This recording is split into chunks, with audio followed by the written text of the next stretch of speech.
It's time for the Rick Smith Show. Now, here is the voice of the working class, Rick Smith.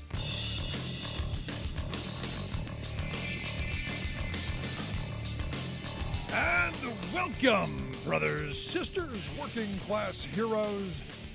This is the Rick Smith Show. Thanks so much for being here. Today on the big program, lots to get to, lots to talk about. Predictable tragedy in Afghanistan.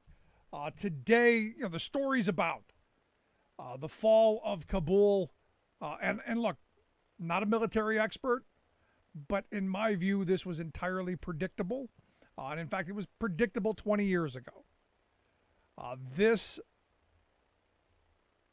was what we were talking about back in 2001. That there is no way to win whatever that meant in Afghanistan. The British couldn't do it. The Soviets couldn't do it. And clearly, we didn't do it. Now, was it our hubris? Was it American exceptionalism that we're better? I don't know. But I do know that we got pushed into this in an interesting way, and we wanted it. That's the thing. We absolutely wanted it. But, today, the internets were abuzz with this story over at Politico. It was a couple of days ago that they wrote this story that this got bungled, was the title. Biden's two tragic Afghanistan missteps. They're basically heaping all of this on Joe Biden's shoulders. And the thing underneath it was presented by Lockheed Martin. And immediately my mind went to all of our problems start right there. And, it goes back to Eisenhower's, be wary of the military industrial complex. We got cheerleaded into Afghanistan. And all of the people right now who are pointing fingers or trying to, my side won or whatever bizarre blame nonsense game is being played. I had one guy tell me, well, Donald Trump would have done things a lot differently. And you go, wait a second. Joe Biden's policy on Afghanistan was almost exactly the same as the former guy, but without the 3 a.m. tweets and without the lies. So anyone who's going to say, well, the former guy would have handled this much differently, you're either you're deluded at best. I'm going to go there. You're just deluded at best. Because what Trump would have done differently, and there is one thing. He would have blamed everybody else, literally everybody else, for this failure. As where Biden stepped up and took responsibility, the buck stopped here. That, honestly, refreshing to have a politician come and say, look, I take responsibility. It's ours. Now understand, this, Biden, not to blame, and not even Trump's to blame. And I would argue probably not even Obama, Bush, yeah. All of those people around that, yeah. But ultimately us. Because look, Trump wanted everybody out by May 1st, if you remember. That was the timeline, May 1st. Remember when Republicans were against timelines? But May 1st was supposedly the agreement. Biden comes in, moves that back, negotiates till September 11th. Former guy against that, which is bizarre. And then there's this rewriting of history that's going on, and this re-remembering, and again, all of this stuff. And if anybody's listened to this program longer than a couple of months, you know that I blame us for everything. We, the voting public, we're the reason for all of this. And I blame us for this as well, because we kept voting for people who were the war hawks, kept voting for people who were going to keep pushing us into these wars and keep doing this stuff. It's us. It's on us, unquestioningly. And then we have the memories of gnats, which is why the RNC, the Republican National Committee, removed from its webpage a praising article about Donald Trump titled, "President Trump is Bringing Peace in the Middle East." And what it was describing how the former guy had continued to lead in peace talks there, while also claiming that Biden was pushing for endless war, but never mind that. But that the former guy had made a historic peace agreement with the Taliban. He was historic. We were going to get our people out of there. It was going to be great. Didn't happen, did it? Now, a lot of people are surprised at how fast Afghanistan fell. I kind of am too, considering all of the treasure, all of the blood sacrifice, all of the 20 years of work to build up a 300-person Afghan army and supply them with the best military equipment and air force, all kinds of stuff, which now, oh, by the way, the Taliban now controls. And, this is one of those moments where I go back, 20 years ago when I was against going into Afghanistan and I was against going into Iraq. Completely 100% dead set against it. But the rest of the country foaming at the mouth. Because remember, we wanted revenge. We wanted blood. We wanted retribution.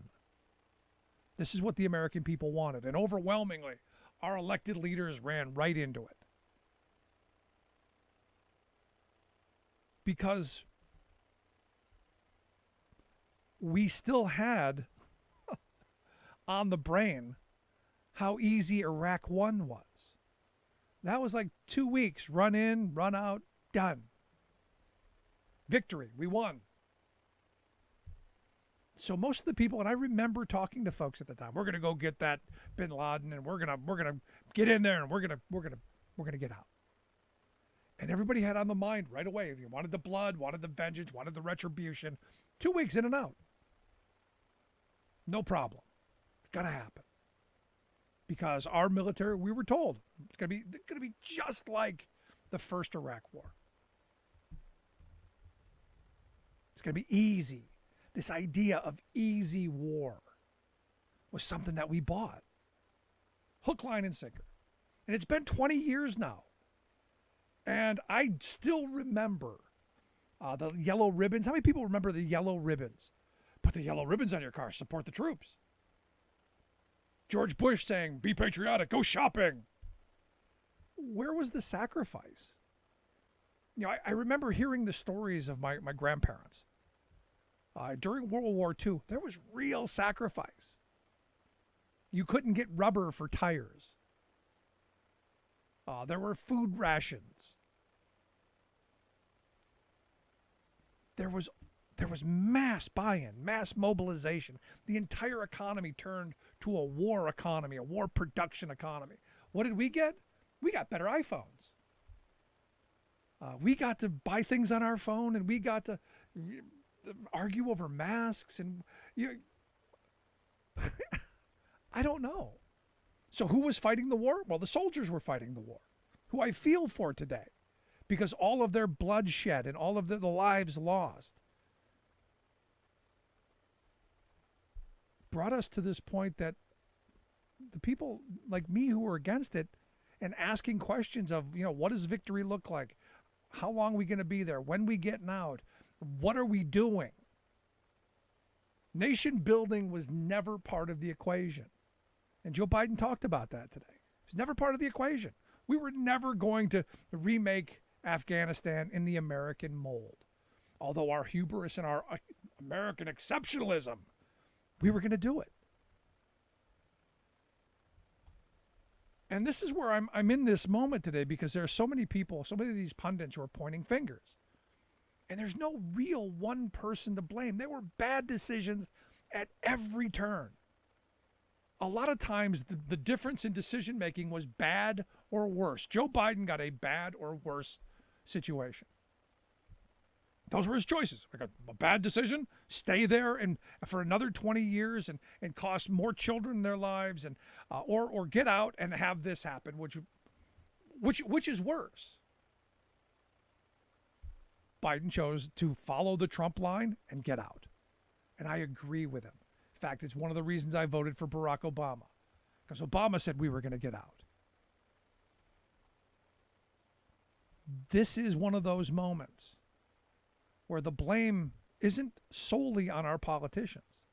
Now, understand, I, more than anything, want people held accountable for lying us into wars. More than anything, I want, especially the stuff that got us into Iraq, I want that investigated. But ultimately, it comes down to us. It comes down to this kind of, well, lack of responsibility. I remember right when I first started doing this show back in 2005, we were really ramping up again. There was, more talk of, we got to do more. We need surges and we need all kinds of stuff to get deeper into Afghanistan and also into Iraq. And I remember coming on the radio and going, look, this is bad. This ramp up is getting us nowhere. No one's explained to us what we're doing. We're throwing money down a hole. We're costing people their lives. Nothing good. Explain what the end game, what's the exit, what does success look like? And I remember a guy, I was at the bank, and a guy, heard me say, talking to the bank teller, talking about the show, and I was putting money into the show account, and he followed me out in the parking lot and started poking me in the chest. And this is one of those weird moments because anybody who knows me, I am far from a pacifist. I actually agree with the Powell Doctrine. If you're going to use force, you go in and use overwhelming force so nobody screws with you again. You use the big stick, but you walk silently. The old Teddy Roosevelt, walk silently, carry a big stick. I believe in that. The problem is we've been using the stick too much that nobody's afraid of it anymore. Because we got bogged down, just like the Soviets did, and predictably what we were going to do there. Now, some will say the reason we were in Afghanistan had nothing to do with bin Laden, because we should have got him at Tora Bora, and I agree that the reason we were really in Afghanistan was all about the money. Much like the argument, the reason we went into Iraq both times was about the oil. And if you remember, the second time we went in, the first name that they gave it was Operation Iraqi Liberation, oil. And immediately they changed that because they go, oh, somebody was joking around, somebody was goofing, and then they changed it to Enduring Freedom. And boy, they really know how to throw words at us to keep us stupid. And this is one of those moments for me. And look, I don't like the fact that there are going to be people dying in Afghanistan. This is a horrible outcome. But Joe Biden's right. Whether we spend a year, 5, 10, 20 more years in Afghanistan, it's not going to matter.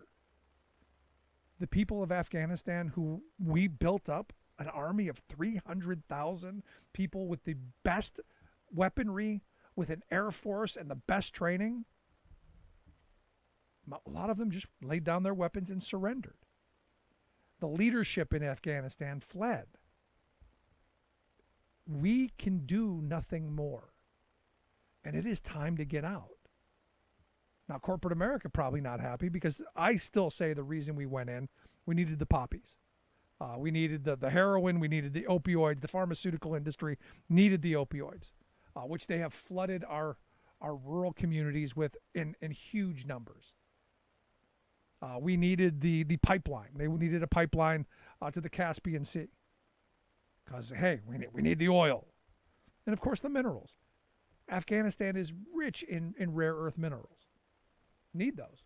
And lithium, the other big thing that they've got, because we need batteries for the future. That, I think, is the real reason we spend so much time there.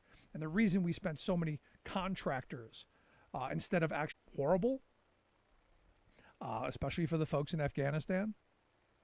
It is time that we get out of there. It's time that we hold not just our political leaders accountable, but we hold ourselves accountable. Because again, this is what we wanted.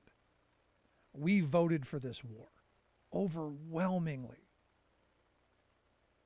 We said we wanted it, and we got what we wanted. So the finger pointing, the blame,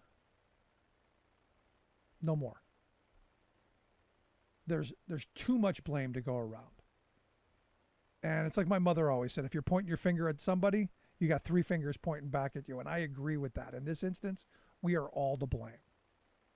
So when Lauren Bobert, the congresswoman from Colorado, who I hope is going to be a one-term flash in the pan and she goes back to obscurity, when she tweets out that the Taliban is building back better, which I think is low even for her, you kind of have to wonder which side the GOP's loyalties are on. Because they were giddy today with the fact that this made Joe Biden look bad. And while I don't care how it made Joe Biden look, it made our country look bad. This entire thing has made us all look bad. So there's part of me that goes, there's a learning experience here. That maybe we become, able to grasp big concepts, able to understand the history of things, maybe think before we act, maybe think before we rush into something. I don't know. Maybe have elected leaders who aren't just reality stars or wannabe reality stars or looking for the next, YouTube sensation, like Bobert, like Marjorie Taylor Greene, like Matt Gaetz. Maybe we elect people who actually have some intellect, some decision-making skills. They're going to make the right choices at the right moments, even when we, the people, are screaming for retribution and blood. Because what I would have done, and I said this from the beginning, you go kill bin Laden. You had to do that. That was the blood that should have happened. We should have never invaded those countries and promised to rebuild them in our image or in an image of democracy. Because it's never going to happen there. And while I feel sorry for all of the interpreters and all the people that helped us, it's time to get out. I'd love to hear your thoughts. You can email me, rick@thericksmithshow.com. Sad day. And but inevitable in my view. Rick@thericksmithshow.com. Quick break. Right back. Stick around. You're listening to The Rick Smith Show. There's nothing more American than workers standing up, and the union gives a voice to win. On The Rick Smith Show. I'm Rick Smith, and this is Labor History in 2. On this day in labor history, the year was 1978. That was the day President Jimmy Carter declared a federal health emergency at Love Canal in the city of Niagara Falls, New York. Premier spokeswoman, housewife Lois Gibbs, became the poster child for the citizens' environmental justice movement virtually overnight. Niagara Falls Gazette journalists had broken the story 2 years earlier. Residential sump pump testings and health surveys found a number of toxic chemicals and unusually high rates of cancers, birth defects, miscarriages, and other serious health concerns. Initially planned as a canal, the site remained abandoned until the 1940s. That's when Hooker Electrochemical Plant and the city began using the site to dispose of toxic chemicals and municipal waste. More than 20,000 tons of toxic sludge containing more than 21,000 chemicals were buried there. Then, in 1953, the city school board bought the site and built 2 schools on the property. Soon, about 1,000 families settled nearby. By the early 1970s, residents complained of foul odors, health issues, substances filling their basements, and leaky waste disposal drums popping up in their backyards, killing all plant life. Carter's initial declaration provided limited funding, but the disaster led to the passage of the Superfund Act. The neighborhood was demolished, and residents were compensated and relocated. The new owner of Hooker Chemical, Occidental Petroleum, settled with the EPA for $129 million. Despite 21 years of remediation and residential redevelopment, new residents complained in 2011 of foul odors and ruptured sewer lines oozing toxic sludge. By 2014, 1,000 new complaints had been filed, contending the area had never been properly remediated. Labor History in 2 brought to you by the Illinois Labor History Society and The Rick Smith Show.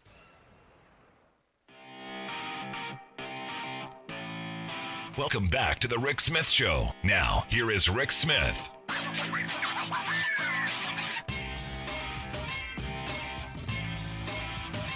But like I said, I agreed with Joe Biden's statement today, behind him on this 100%. But like I said, one of the things that I give him credit for, he stepped forward and he said the buck stops here. That is something that would have never happened if the former guy were still in power. Never. They'd have blamed everybody and everybody twice, even though this is his policy. And here to share some thoughts on where we go and who is to blame. Maybe I'm wrong. Maybe it's not us that's to blame. Maybe there's somebody else. That's why I've asked Max Burns to come talk with us. Max is a Democratic strategist, also a columnist over at the Daily Beast. Max, thanks for taking time for us. Absolutely, anytime. So I've taken this position. Look, there's a lot of blame to go around. We can look at the former guy. We can look at Obama. Bush bears a lot of responsibility, but ultimately, I blame us. I blame we the people who wanted this, overwhelmingly wanted this at the beginning. Yeah, this is a conflict that over 20 years has had hundreds of mothers and fathers in Congress, among voters. This is a conflict that has been worsened at every turn by a lack of strategy, a lack of political will on the Afghan side. But honestly, Rick, I think about this, and I protested this war as one of the earliest political memories I have as a child. And I just think now about what can we do? What can Congress do to promote policy that prevents an Afghanistan from happening again? And when we figured that out and we've done that to prevent it, then I'll worry about blaming people and figuring out who gets the points and who gets the demerits. No, it's an excellent point. And I think we have to undo the authorization to use military force, which I guess there was a vote on recently. We've got to make it harder to get into this stuff and not just, give the ability to get us into these messes without any recourse or repercussion. Yeah, and the repercussions will play out now for decades. This war is not over because the United States has withdrawn. We're going to be seeing the destabilization effect, the refugee effect internationally for decades. And I think about this photo I posted on my Twitter this evening of 640 Afghans, men, women, and children, in the cargo belly of a C-17 on its way out of Kabul airport. And each one of those people will remember this moment forever, and it will shape their lives. And the future we inherit will be, in large part, built by the scars we have inflicted here. No, I don't disagree. But here's the thing. You go back to George Bush's policy after 9/11, and you look at the decisions they made right then and there, reshaped this world in very dangerous ways, because we caused refugee problems in many countries, and we caused just all kinds of upheaval. And I would argue it was for the military-industrial complex and the war machine. Well, it certainly seems that's the case, that the people who profited the most disproportionately from this were not the Afghan people, wasn't even the American people. It wasn't even American influence or credibility as a nation. It was privatized gains from a socialized disaster. And it's a disaster that we will be picking the pieces up from for decades while these companies move on to the next conflict. But here's the thing: you're, as a Democratic strategist, as someone who your job is politics, this is going to be the red meat that each side uses and figures out how they're going to use. The Republicans are already deleting the history of the former guy's responsibility in this. They're already rewriting the history so that they can lay this entire failure at the feet of Joe Biden and the Democratic Party. How do you stop that from happening? Well, this is an issue where I personally was torn about, is it right to engage so immediately in politics on this? And the answer is yes, because there are important things that will need to be sorted out here in the coming days and weeks. And we need to put Republicans on the record with what they've said in this moment. And right now, the GOP is saying they would love to bring Afghan refugees over. They would love to create some sort of safety net for these people. We should take them at their word. This new GOP that now loves refugees will certainly then have no problem helping us pass the DREAM Act and restoring DACA fully. they'll have no problem extending refugee and migrant caps. These are things we need to hold Republicans accountable for on their word. Yeah, so now what we're talking now, this is going to be a whole nother battleground, because now you're talking about bringing immediately. I saw we need to bring all of those people from Kabul here to the U.S. Can we possibly do that? We did in Vietnam, and the country was smaller then. And I think everyone would argue that the economic data, Pew recently looked at this, that the economic benefit that came from opening our doors to those who we put in peril. We brought over 1 million Vietnamese into the United States at the end of the Vietnam War. What Joe Biden's recommending right now is only about 30,000 Afghan refugees.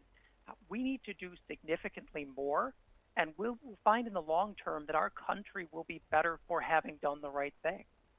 Yeah, but how are you going to get 30,000 people out of there as now Kabul has basically fallen to the Taliban and they control most of the things going on there? Yeah, this is the really indefensible part, is that the reality is, as the Washington Post has shown, as has been common knowledge for a while, that the Pentagon was aware that this was not a winnable scenario, that the Taliban was rapidly advancing, and in this time made no effort to build up any kind of evacuation plan, any kind of priority for Afghans who risked their lives to help us. And that is just inexplicable. I know President Biden, in his remarks tonight, pushed a lot of that responsibility off onto the Afghan government, but I'm not sure how much I believe that. This is something the government on our side could have and should have been tackling, and they were, quite frankly, caught unaware and blind. Yeah, but here's the thing. I mean, we've spent 20 years trying to build up that Afghan army, 300,000 strong, with the best weapons, the best technology. Gave them an air force. We gave them all this stuff that now the Taliban has, and it was a day. Yeah, and I am certainly no expert in Afghan politics and history, but I will say that it is stunning to see that as before the Taliban had even entered Kabul, the president of Afghanistan was on a plane out of the country. And in many cases, the Afghan army laid down their guns, took a paycheck from the Taliban, changed their outfits, and walked into town with the organization they have been fighting for years. Joe Biden is right that you cannot stand up for a country that refuses to stand up for itself. Right. So where I'm going with this is, look, the leadership in Afghanistan must have had their thumb on the pulse, knowing which way the wind blows, and knowing that they were never going to stand up, that they were always going to do what they did.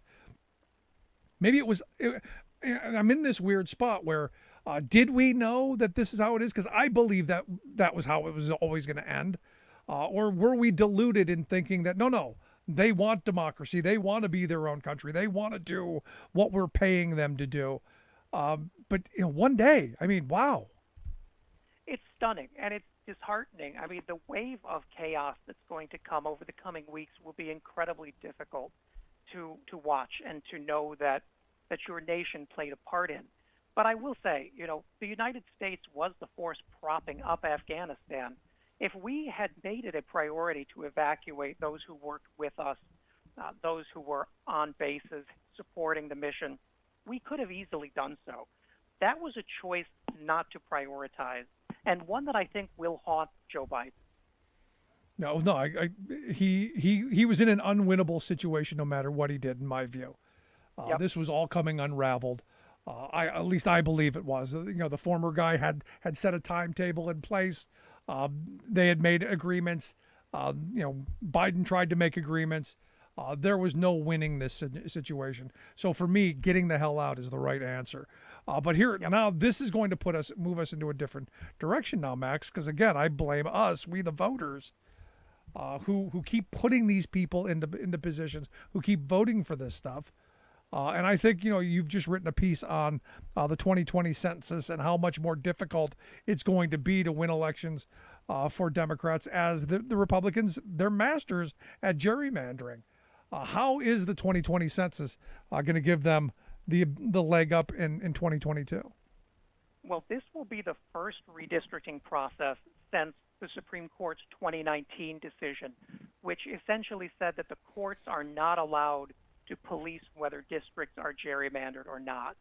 And that decision came after a lot of federal courts, most notably in North Carolina, threw out gerrymandered districts that were so plainly white supremacist that not even the GOP could convincingly mount a defense for them. So now the courts don't have that power. Republican legislatures can essentially carve up Democratic cities without any consequence. The only people who can act to change that are Congress, and it doesn't appear right now that it's much of a priority at all on Capitol Hill. No, in fact, I see this, the fall of Kabul. I see this all this stuff being very convenient in basically stopping any momentum that the Biden administration has and what Democrats could get to get things done.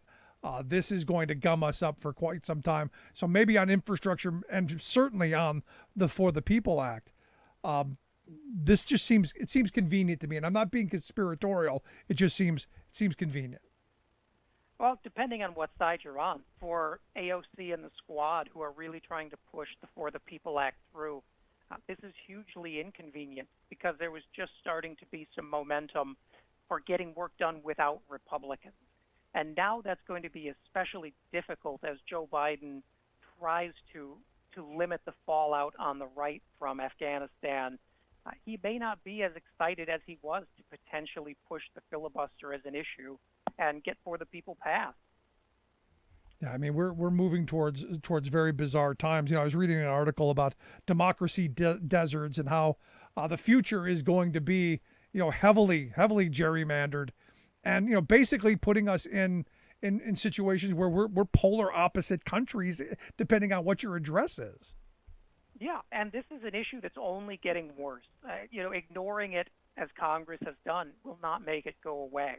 The last redistricting round, Republicans gave themselves essentially a 13-point advantage, or a 13-seat advantage, by gerrymandering out Democratic districts.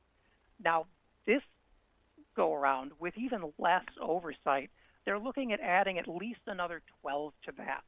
So you're looking at a scenario where Democrats could outperform the popular vote by almost 15 points and still be a minority in Congress. I mean, that should terrify anyone who cares about democracy. Well, if you care about democracy, but if you care about power, and this is where I'm in this interesting moment because a lot of my Republican friends, it's a game. It's all about winning. It's not about good governance. It's not about getting things done. It's not accountability. It's not about none of that. It's about my team won. And whatever we have to do to rig the game, to change the rules, whatever, as long as we win. And as we're looking at, talking about today, ultimately, we all lose in that scenario. We do. The only people who win in that scenario are Mitch McConnell and whoever is running the Trumpist GOP at that point. That's not a country that will be representative of anyone's interests. And anyone who thinks that making this devil's bargain of tossing democracy out for political power, anyone who thinks that's not going to backfire and that they will not end up on the outside of that power circle eventually is short-sighted and dangerously delusional. Yeah, I mean, I'm just in this space right now that, with everything that's going on, I fear nothing gets done and really bad stuff comes 2022. So because I have some Trump supporters who they have this fantasy. They really thought that on the 13th of August, Trump was going to be reinstalled. They really believe that. Little heartbroken, but rested assured that September is still around the corner, possibly then. But they're also floating this theory now because of what's happened in Kabul and Afghanistan. That now this is impeachable.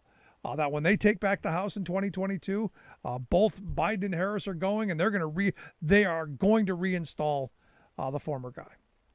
It is full-on conspiracy theory, and floating impeachment is nothing new.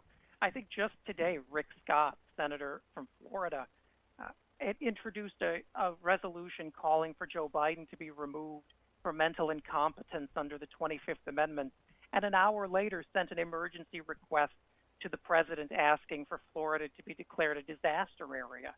So they're trying to have it both ways. It's pure politics, and the best we can do is to not give any of those distractions attention.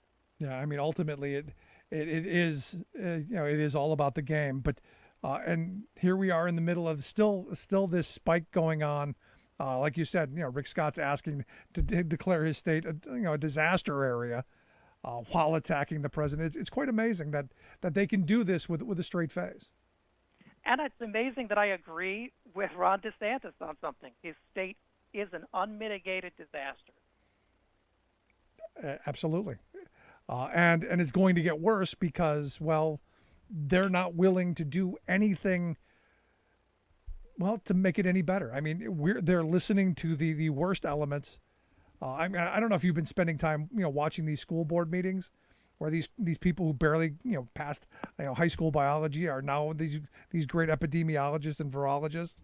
The people who 6 months ago couldn't do their kids' math, but now are experts in biology, are running around saying we can't wear masks, and they're buying this stuff.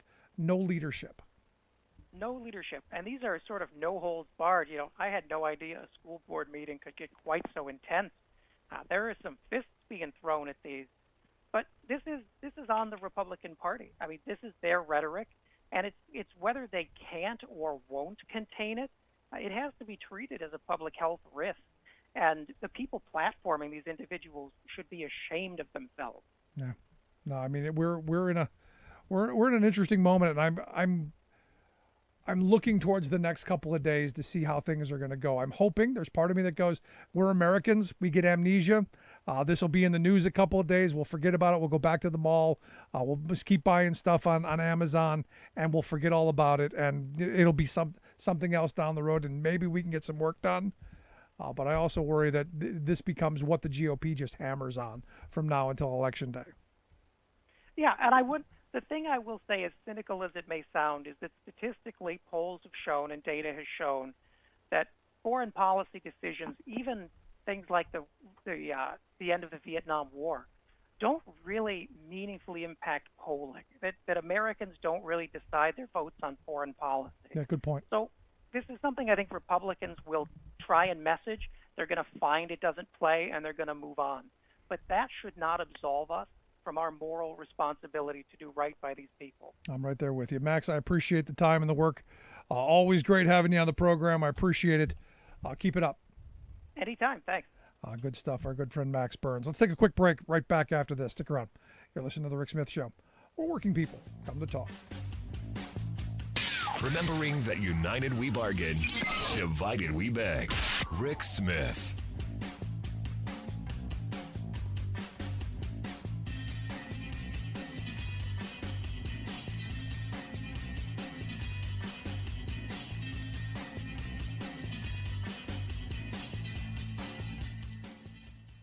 I'm Rick Smith, and this is Labor History in 2. On this day in labor history, the year was 1937. That was the day that the U.S. Congress passed the National Apprenticeship Act. It was also known as the Fitzgerald Act. The purpose of the act was to, quote, formulate and promote the furtherance of labor standards necessary to safeguard the welfare of apprentices. Apprentices are workers learning a skill set. They are typically paid less than skilled workers or journeymen during the course of their training. Apprenticeship programs are especially found in the building trades, where learning skills like plumbing or electrical work might take years of dedicated training. But before the protections of the 1937 Act, there was no national standard governing apprenticeship programs in the United States. This led some apprentices to be exploited. In 1911, Wisconsin became the first state to pass legislation to structure the apprentice system. In the 1920s, multiple labor unions advocated for national apprentice standards to promote fairness and safety for workers. Recognizing the need for national apprentice guidelines, President Franklin Delano Roosevelt commissioned a committee to study the issue. they were tasked with developing training standards for apprenticeship programs. The 1937 law gave the committee the authority to complete their job. The Committee on Apprentice Training became a permanent part of the U.S. Department of Labor. The Bureau of Apprenticeship works with state governments to ensure the fair treatment of apprentices. Today, apprenticeship programs provide classroom and on-the-job training to help develop a skilled labor force. In 2015, 52,500 participants graduated from registered apprenticeship programs. Nearly 500,000 workers participated in apprentice training programs, learning skills that will build their financial security.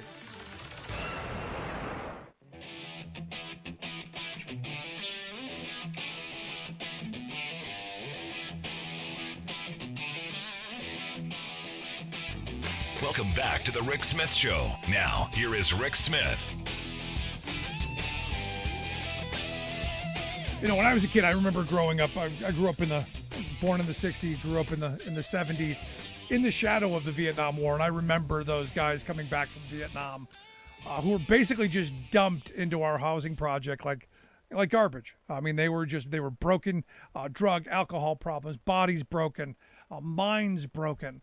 And they were just dumped. And it was one of the things I said right at the beginning that I never wanted to see happen again. When we entered into these wars, the idea was we take care of those folks. But for me, you know, growing up in that era, I'll tell you, it left a mark on me when I look at the military. I respect any person in a uniform. I give them the utmost credit and respect possible. But the institution, a little struggle. The number of people I saw in that heavy army green coat, like the guy we found dead on the side of the neighbor's house, sticks with me even to this day. So I got to wonder, you know, how does this play on a generation who's, it's all they've known. We've been technically at war this entire time. And that's why I've asked Santiago Mayer to come talk with us.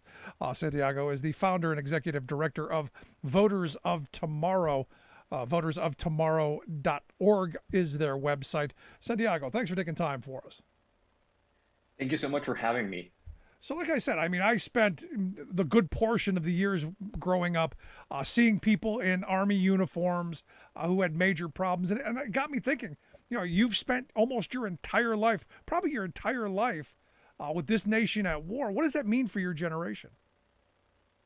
It is horrible. I mean, this war has been going on for 2 months longer than I've been alive. What's going on is absolutely horrible. What we should have evacuated the people who helped the U.S. Army before it left. But there is no question in my mind that it was time to leave. The mission was to kill Osama bin Laden, to avenge what happened 9/11. That happened almost 10 years ago, and it was simply time to leave. Yeah, I mean, it was one of those things where, you know, we were never told that we were going to be there for 20 years. And those of us who study a little bit of history, you know, understand that the British tried, failed. And I lived through, you know, the era when the Cold War and the Soviets, they got bogged down there for 17 years. And ultimately, it was one of the reasons for the fall of the Soviet Union. But we're exceptional. Could never happen to us. But here we are 20 years later, your entire lifetime mired in this conflict that ended exactly like I thought it would, and I think a lot of people did before it even started. No, I mean, absolutely. I think everyone who looked at this from a mile away could have predicted this is how it was going to end. You really cannot help support a government that won't support itself. And what I think is absolutely disgusting is the people who are using it for their own domestic political benefit. I mean, I saw the Ohio Republican Party tweet that we need to secure the border because people are fleeing Afghanistan. And I'm not entirely sure where they think Afghanistan is. But there are people from all across the political spectrum trying to score political points with real lives and real people who are worried about their families and their safety. And I just think it is absolutely disgusting that they're trying to score political points back at home by using their lives which are at stake.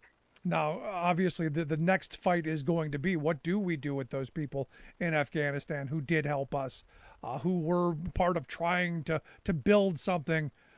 We know that if they're left there, they're all going to be executed. We know that. But there are going to be those voices here, like the Republicans, who want to build a wall again. that are saying screw them. No, and I mean, I've listened today to so many Republicans who keep saying they're so concerned about the lives of our Afghan allies, and my challenge to them is then let's bring them here. If they are concerned about their lives, let's bring them on as refugees. But that's not what they're doing. I mean, Tucker Carlson is already saying that we invaded them, so now the Biden administration is going to bring them here and have them invade us. The xenophobia really that plagues every foreign policy decision made about the Middle East is just absolutely staggering. And we really need to think about the fact that, again, these are real people with real lives, and we can't just use them as playing cards. They have meaning, and leaving them to die is untenable. I really do think we should be offering all of them refuge in the U.S. or in countries or in U.S. allied countries around their home. Yeah, I mean, ultimately, we sold them on the idea that they could take their country in a direction, knowing. And look, it's always been my view that this was not an area that was ever going to be democratic. They were never going to be in a mold like ours, and that eventually this was all going to fall back into this hands. I'm just shocked at how fast it happened. I thought it would be months in the making, as did our military-industrial complex. At least I think they did. But I'm kind of shocked at how quickly this happened. So the question then comes back to, how do we hold, this whole process accountable? I blame us for racing into this. The people of those of us who were around at 9/11, who wanted blood, we wanted retribution, we wanted Bin Laden dead. We didn't want this. I don't think we wanted 20 years of war. Thousands of soldiers killed, trillions of dollars wasted.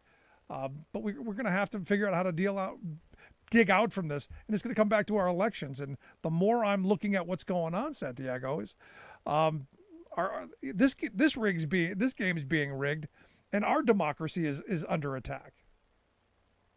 No, absolutely. I mean, the fact is that, like you said, this was a war fought by a generation that mostly wasn't able to vote on it. And the fact is that people deserve a right to vote on who their leaders are and what decisions are being made.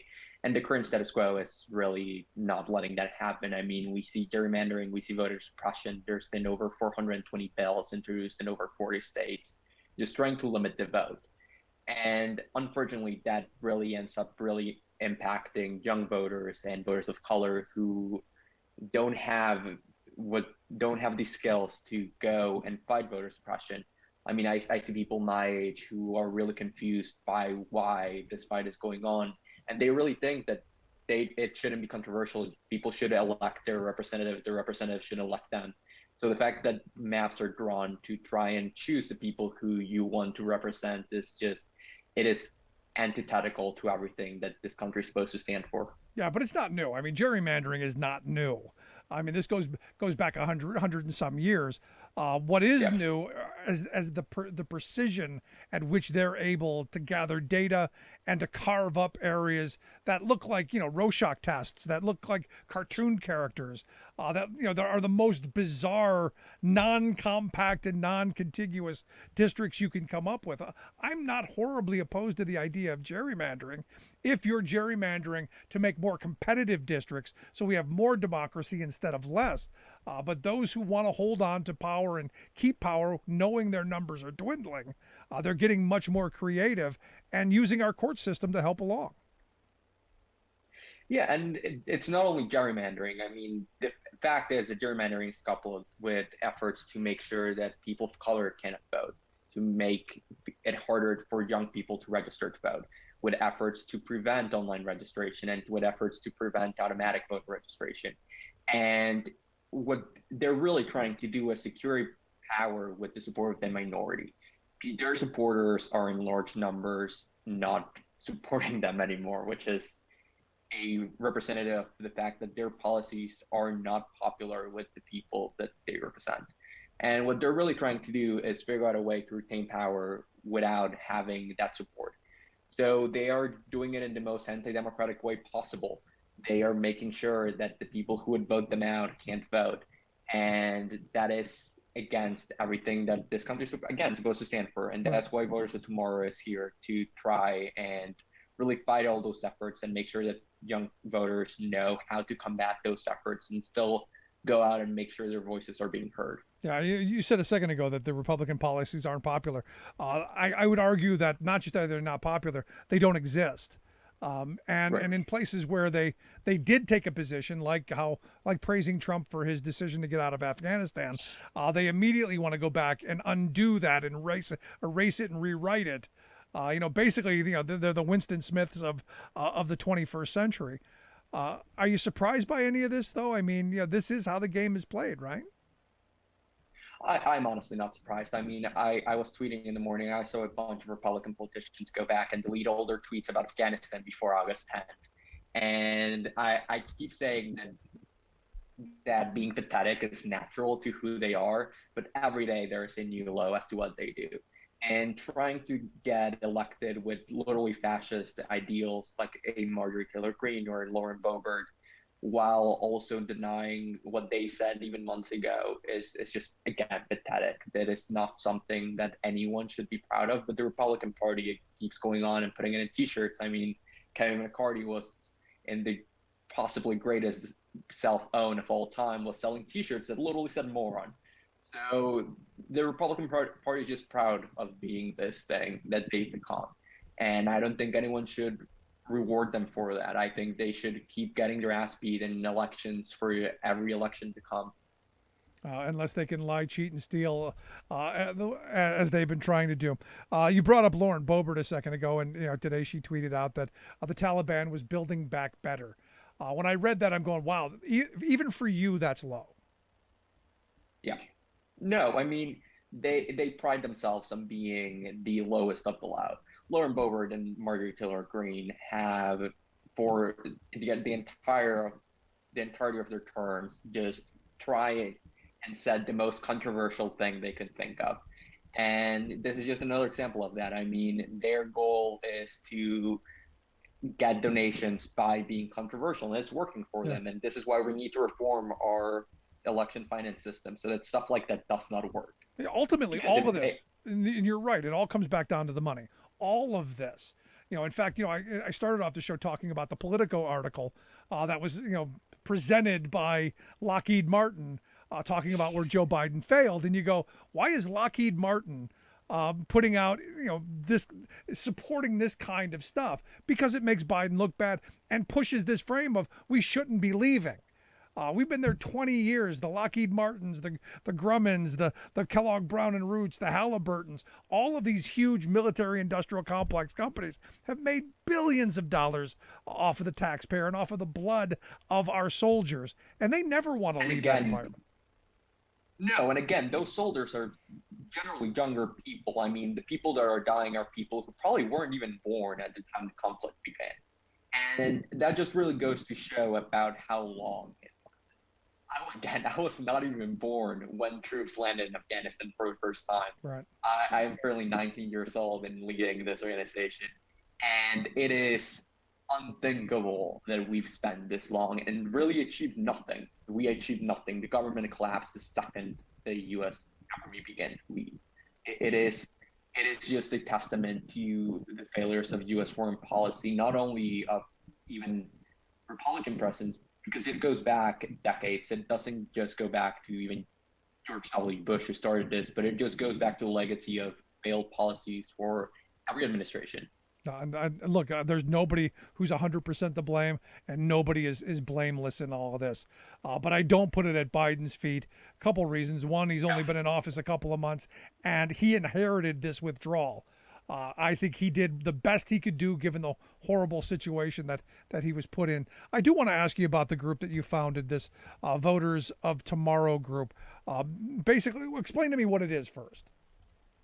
Yeah, so Voters of Tomorrow is a youth-led, nonprofit, nonpartisan voter engagement organization. What we do is we work with young people who might or might not yet be eligible to vote and try to educate them about history, about civics, about the inner workings of government. We try to make sure that they have their voices heard, that they speak up with whatever they think. And we also work within government to make sure that people are being receptive to those governments. There is a gun lobby, there is a tobacco lobby. There really isn't a young person lobby. And we're doing the best that we can to make sure that that doesn't affect young people and that their voices are still being heard and still have an impact. I mean, we're going to be here the longest, so we should have a seat at the table that will eventually be ours. No, you're right. The website, if you guys want to check it out, votersoftomorrow.org. We'll get links out on social media how folks can take a look at that. But I think back to when I was 20 years old, and look, Bill Clinton was president. We had gotten through the H.W. Bush years. There was that quick war victory in Iraq that gave us this idea that, oh my goodness, we can win wars in a weekend, and we don't even have to sacrifice for it. And we had things were riding high at that time. I was able to vote. I've never been denied the ability to vote, and I look at what you guys are going through at this moment, saddled with a lifetime of student loan debt, at every turn being denied the ability to make changes. And I'm glad somebody's out there fighting for you guys to be able to get what I took for granted at 20. No, I mean, it is such an important fight, and it's even kind of ironic. I mean, I'm not a U.S. citizen. I'm not eligible to vote. But I do think that it is important for everyone who can vote to go vote because of people like me who can. And it is our goal really is to make the students of tomorrow, of today, the leaders of tomorrow. The organization is called Voters of Tomorrow for a reason. We work with those who are going to be making decisions in the future. And what the goal is simply to give those people a voice in the room. Decisions are being made by people who are significantly older than us and who probably won't see the long-term consequences of those decisions. And if they don't even listen to what young people are saying, it's going to be really hard for them to try and understand the impact that those decisions will have.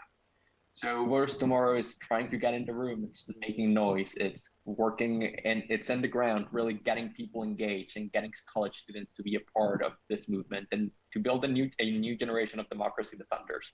Yeah, I mean, ultimately, and I say this all the time, I have some hope that there's going to be a bright future because a lot of the younger people like yourself that I've spoken to have their heads screwed on straight. As we're, again, when I was 20, it was about, going out drinking, partying, doing that kind of stuff. Not that you're not, you're not even legal to do that yet. But, not that you're not doing that stuff, but that your head's a little better screwed on than probably past generations have been because you've had no choice. Your entire life, we've been at conflict. So I applaud you for the work that you guys are doing. I hope folks will check out the website, votersoftomorrow.org.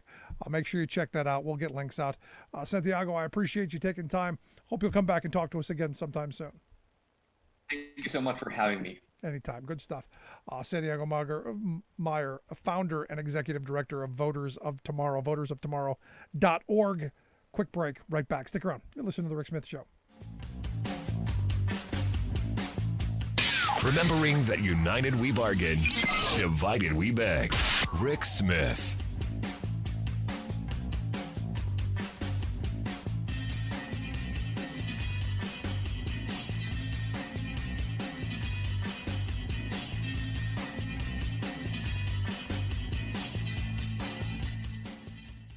I'm Rick Smith, and this is Labor History in 2. On this day in labor history, the year was 1894. That was the birthday of the longtime leader of the AFL-CIO, George Meany. Meany grew up in the Bronx with his Irish Catholic family. His father was the president of the United Association of Plumbers and Pipe Fitters. Meany left school at the age of 16 and signed on as an apprentice with the pipe fitters. 10 years later, he was elected as the youngest member of the union's executive board. Within 2 years, he entered full-time union work, becoming a business agent. In 1934, he took the reins as president of the New York State Federation of Labor. 5 years later, he became the secretary-treasurer of the American Federation of Labor. At the AFL, Meany played an important role in the international labor movement. He helped to form the International Confederation of Free Trade Unions at the end of World War II. Meany then became president of the AFL in 1952. As president, Meany helped to lead the merger of the AFL and the CIO in 1955. The merger brought 15 million working people together into one association. Meany was known for his anti-communist positions and for having little patience for union radicalism. He was vocal in pushing for protections against employment discrimination in the historic 1964 Civil Rights Act. He also supported the passage of the 1970 Occupational Safety and Health Act. The act brought safer workplace standards to millions of workers throughout the country. Meany became the face of the labor movement, quite literally. Twice he appeared with his trademark cigar on the cover of Time magazine. He remained at the helm of the AFL for a quarter of a century, retiring in 1979. He died in 1980, but he will be remembered as one of the nation's strongest voices for human and civil rights. Labor History in 2 brought to you by the Illinois Labor History Society and The Rick Smith Show. Tick, tick, tick. Each sweep of Big Tech's clock enhances corporate power, but his hands also sweep away more of our civil rights. At first, each new surge of artificial intelligence and robotic technologies can seem perfectly benign, even playful. Take Spot, the robotic four-legged doggy that actually has no spots, no endearing puppy eyes, can't bark, has no tail to wag, and is very undoggy. In fact, this electronic critter is rather creepily nightmarish, but it's marketed by cute videos, including one of Spot mixing margaritas. Admit it, that beats training your real dog to bring your slippers to you. But you can't just adopt a Spot at your local animal shelter. Each artificial canine, manufactured by Boston Dynamics, which is owned by Korean auto giant Hyundai Motor Company, sells for about $75,000. So who's buying them? Mainly such big corporate outfits as oil refineries, mining operations, and electric utilities that want an unblinking eye to monitor and record workers, visitors, protesters, and all others who approach their facilities. Just one more layer of our cycloptic surveillance society. But the point at which Spot loses all cuteness and turns into a menacing beast of authoritarianism is when it's turned into a police dog. There's been quite a public backlash, for example, against the Honolulu Police Department for deploying one of the robotic canines in a tent city for homeless people. In addition to outrage at the obvious class bias in sicking Spot on the homeless, the public outcry grew hotter when it was revealed that the police had used federal pandemic relief funds to buy their Spot.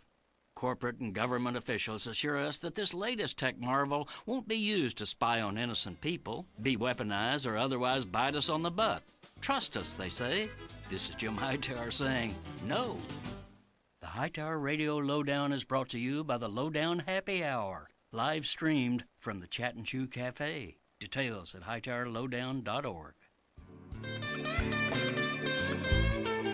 Welcome back to the Rick Smith Show. Now, here is Rick Smith. So today's one of those days where, I hope folks will look up Smedley Butler, Major General Smedley Darlington Butler, who wrote a little pamphlet, and I suggest especially today that everyone go back and read War is a Racket. It's only about 16 pages long, but much like War of the Past, I look at this, as I said from the beginning, this was all about lining the pockets of corporate America and the big defense contractors. But seriously, go back and look up Major General Smedley Darlington Butler, who basically, you think about how history repeats itself, the guy who uncovered the last coup attempt during the FDR years. History just keeps repeating itself. Anyway, here to share some thoughts on this day. I couldn't, in good conscience, not reach out to our good friend Rich Ojeda. Rich is the national spokesperson for No Dems Left Behind, also a 24-year military veteran, and the person I defer to on all things military. Rich, thanks for taking time for us. Thanks for having me on here, Rick. So I guess I'm going to start with thoughts. I mean, right now, I kind of feel like I'm numb. We were brought on to believe that we were doing all these great things over there and we were equipping and training their military. First and foremost, people don't realize the education system in Afghanistan is null and void. When you travel around to villages, you will usually find a tent and the teacher is the smartest kid in the bunch. I mean, the first police chief that I dealt with when I was in Afghanistan had the equivalent of a third grade education. And then you wonder when you give these people weapons and you give them vehicles and stuff like that, and you come back 2 weeks later and half of it is gone and they look at you like, I don't know. This is what we're dealing with here. 20 years of lies. And the Afghan army literally didn't even try to fight. And I will tell you, I believe that President Biden is absolutely spot on. Why should we continue fighting for a country that refuses to stand up and fight for itself? Right. You know, no matter what, we would be going down this path if we stayed another 5 years, another 10 years. This is the way that it is. And I think it's time. I know that President Biden is catching flack from everybody right now, but he's doing the right thing. No, And he's at not the end catching of the flack day- from me. I'm 100%. He's on the right. He's on the right spot. And look, when Trump said we're getting out of Afghanistan, as much as I despised him, getting out is the right thing. Obama wanted to get us out. I was absolutely for that. We should have, in my view, never even gone in, but we should have gotten out as soon as possible. Let me tell you something. This is what really bothers me more than anything. Is in 2001, everybody knows that we had bin Laden held up in the Tora Bora Mountains. We were listening to him on the radios. We could have absolutely got him and killed him and put his head on a pike in 2001 and left and never had to worry about this. But we pulled back. And why did we pull back? So we could invade Iraq because of another bunch of lies like weapons of mass destruction, which never turned out. You know, let me tell you, this has been nothing more than a cash cow for Brown and Root, Halliburton, Raytheon, Boeing, Eric Prince. These people have made money hand over fist. And our soldiers have been over there, have been bleeding, have been coming home broken, PTSD, missing arms, missing legs. And oh, by the way, Raytheon, Brown and Root, Halliburton, they're not paying for our recoveries. The taxpayer is paying for our recoveries. You know, and I think it's absolutely sickening that we've been going down this path and it's all been just for them.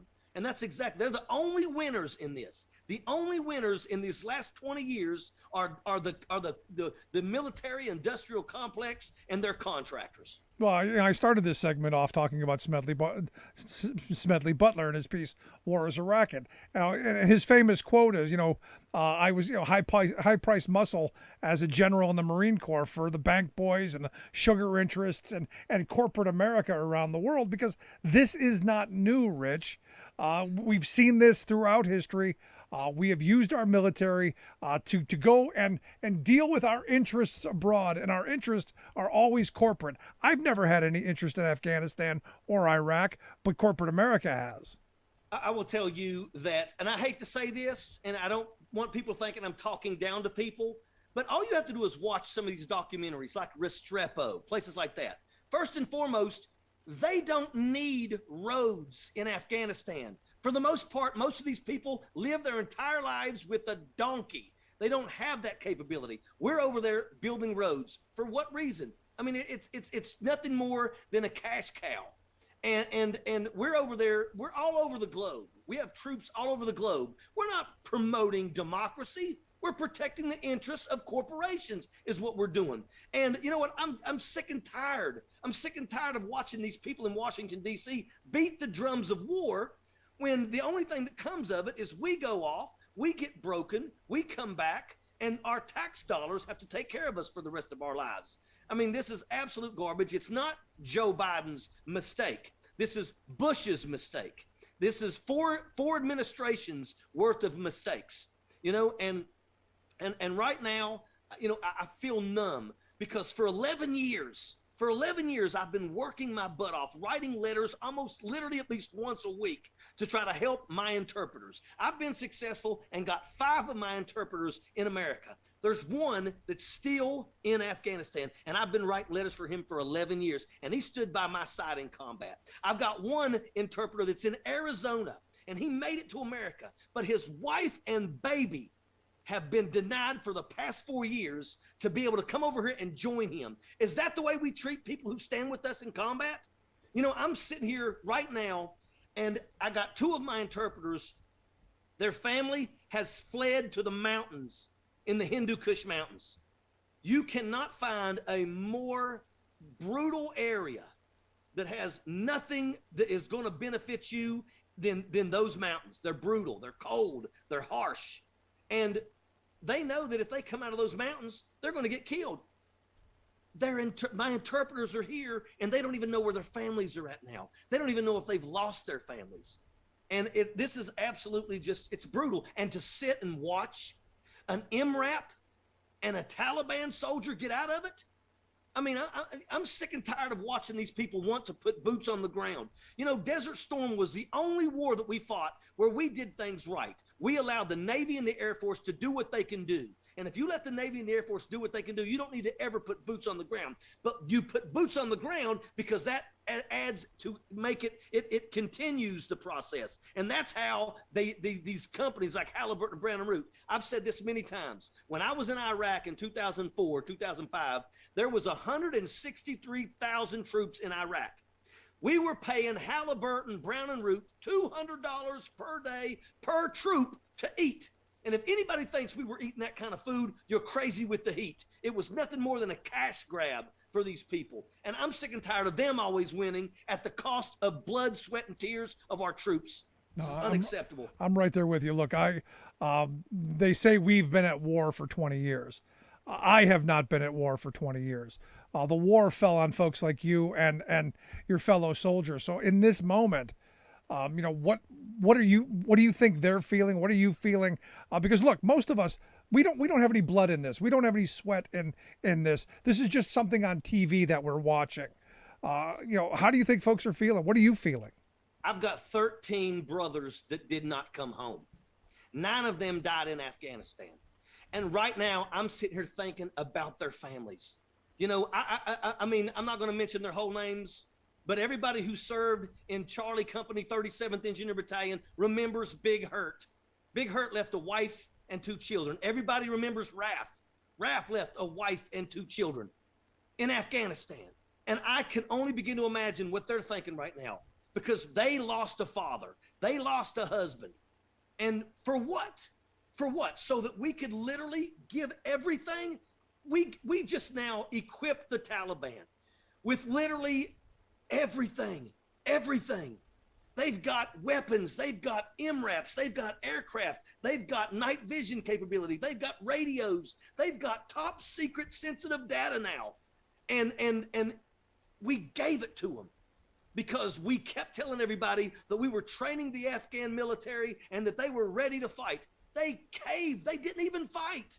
They didn't even put up a fight. You know, are we supposed to stay there forever and continue down this path? Yeah, but what do you say, Rich? That's exactly what these people want. Oh, of course, a perpetual war is profitable. But what do you say to the person, and I got this a lot today, that the people that you named, Big Hurt, and the people that you served with, who died over there, that by leaving, especially in this fashion, this is making their sacrifice a waste. Wrong. No. For the past 20 years, our government has done this. To me, if anybody's got blood on their hands, it's our elected officials that have allowed this stuff to continue. Because let me tell you something, that's another reason why they don't want any transparency with dark money, because those corporations are greasing the pockets of Democrats and Republicans in Washington, D.C., and they allow this crap to happen.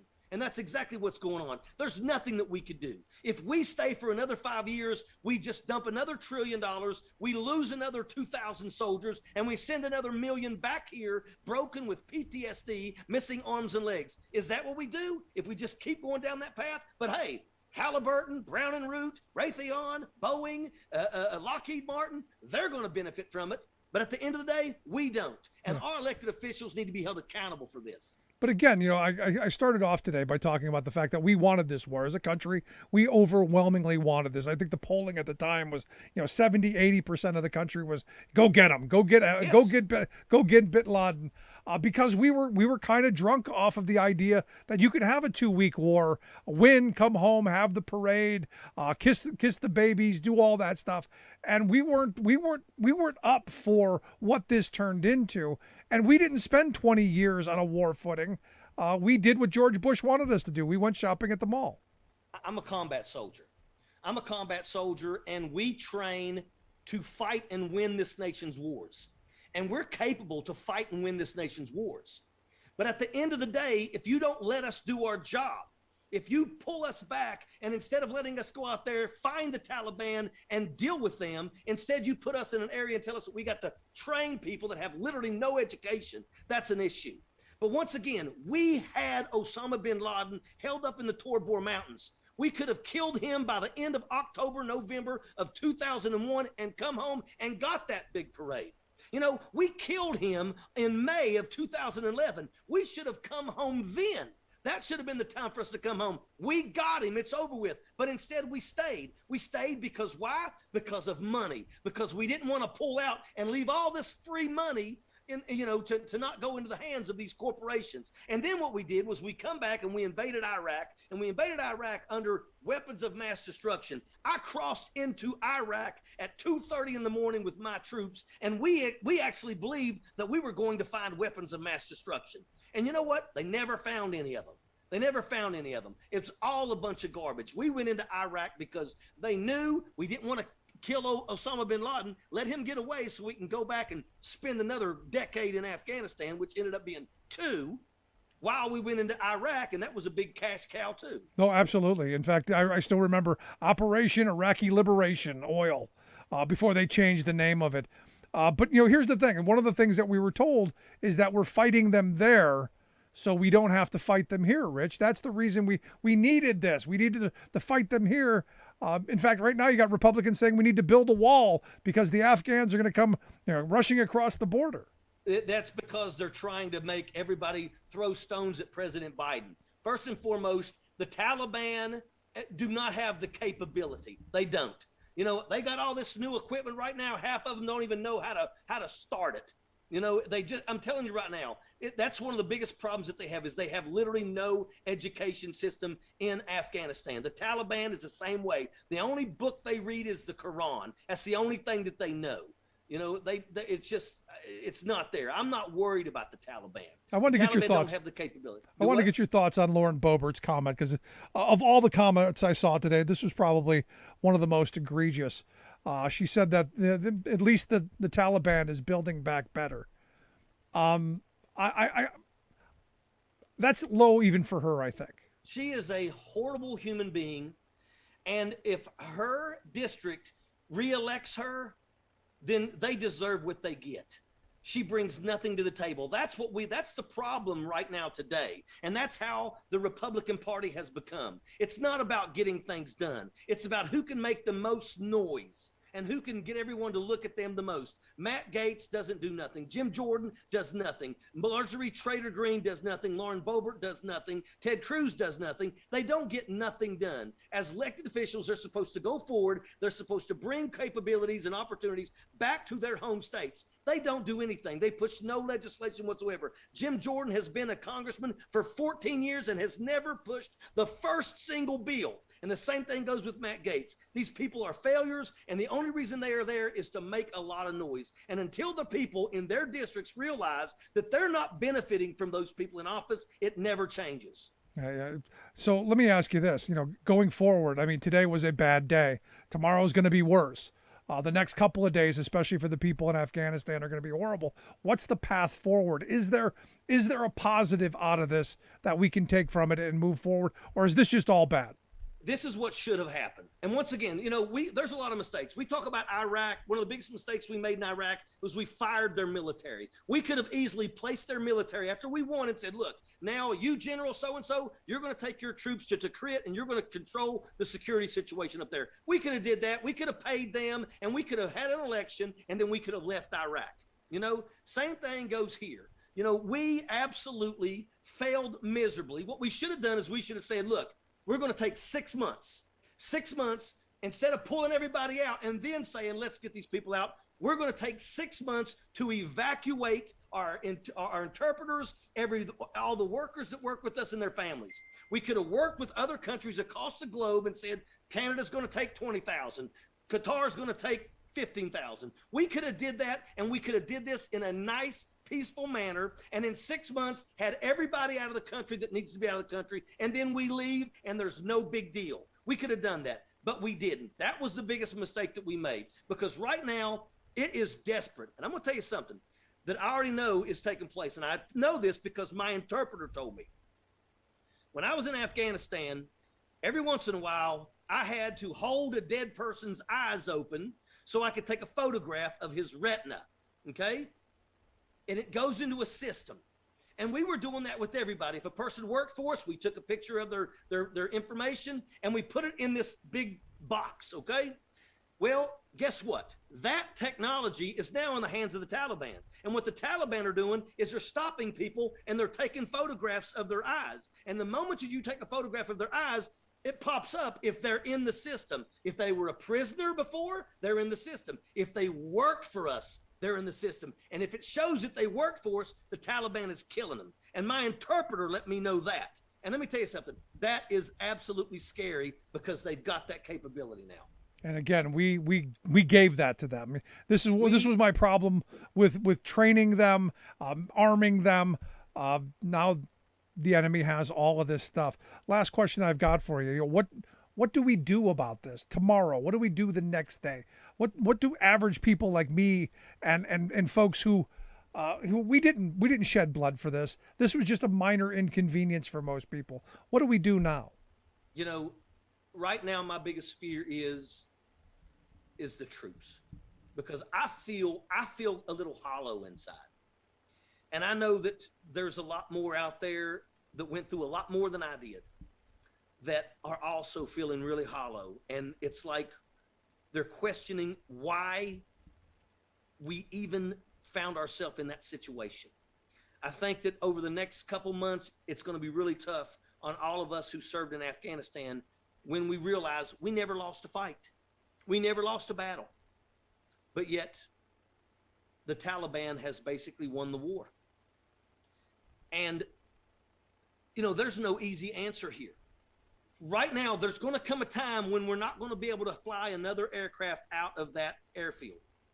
And everybody that is left, and they're going to have to fend for themselves. And right now, you know, my big thing is I just sent a message literally 5 minutes before I went on air here to my interpreter, and I just said, "Where are you at?" He hasn't responded to me yet. I have no idea where he's at. And let me tell you something. You got to understand, there is a bond that you forge with somebody in combat. I tell people all the time, the friendships forged in battle supersede those that are made on the playgrounds when you're growing up. And let me tell you something, it's not just the soldiers, sailors, airmen, and Marines that goes to. It also goes to those people that stood with us in combat, like our interpreters. And right now, I am literally beside myself because it's hard for me to look at Ali Reza knowing that his wife and baby are still in Afghanistan. And for 4 years, they've denied them the ability. How dare you deny a visa to somebody's wife and child who stood by me in combat? You know, how dare you deny 11 years the ability to get a visa for Nowroz because he was 8 days below the 365-day mark. He stood by my side in combat. He deserves to be over here just as anybody else does. I mean, I'm every morning I get up and I look at my phone, and the truth is that if Nowroz doesn't respond to me, all I can think of is he's dead. And I've worked 11 years to help him because he stood with me. What a horrible situation we put ourselves in. Yeah. Rich, I wish you the best. I wish him the best. Tragic on all fronts. Thanks so much. Thanks, brother. Appreciate it. Quick break, right back.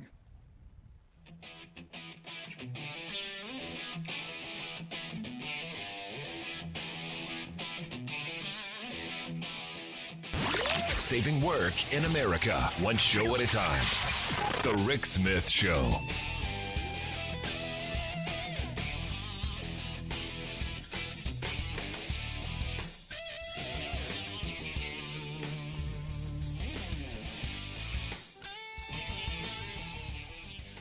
I'm Rick Smith, and this is Labor History in 2.